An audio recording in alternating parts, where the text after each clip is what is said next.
আমি তৃণমূল কংগ্রেসের কৃষ্ণনগর লোকসভার সাংসদ মহুয়া মৈত্র বলছি। সকলের কাছে একটি বিষয় তুলে ধরতে চাই।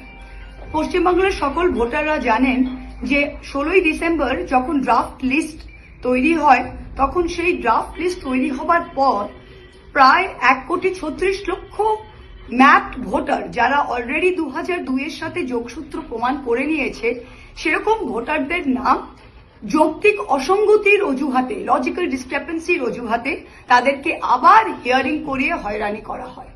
হিয়ারিং করার পর যখন ইআরওরা তাদের নাম নথিভুক্ত করছিল নির্বাচন কমিশনের পোর্টালে, তখন পরিষ্কার নির্বাচন কমিশন বলে দিয়েছিল যে লজিক্যাল ডিসক্রেপেন্সি কেসে যদি 2002-এর যোগসূত্র লিস্ট এবং যদি আপনাদের আধার কার্ড থাকে তাহলে আর কিচ্ছু দরকার নেই। আমরা সেই মোতাবেকই সব নামগুলোকে আপলোড করা হয়েছে, ইআরওরা করেছে।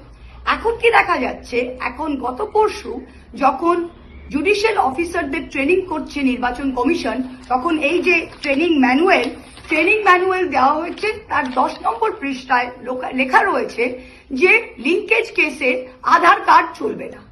আপনারা 80% এলডি কেসে আধার কার্ড আর 2002-এর রোলের নথি দিয়ে আমরা আপলোড করেছি। এখন লাস্টে যখন আর ডকুমেন্ট দেওয়া যাবে না, আপনারা জুডিশিয়াল অফিসারদের বলছেন যে যারা আধার কার্ড আর 2002 রোল দিয়েছে তাদের নাম কাটা যাবে। মানুষকে জানানো উচিত যে নির্বাচন কমিশন কিরকম আজ অব্দি নোংরা গেম খেলছে। বিজেপির কথা মতো কিভাবে পশ্চিমবাংলার বৈধ এলডি ভোটারকে প্রথমে চিহ্নিত করে এখন যে কোনো কারণে তাদেরকে বাদ দেওয়ার কি চক্রান্ত করছে, এটা মানুষ জানুক এবং বুঝুক।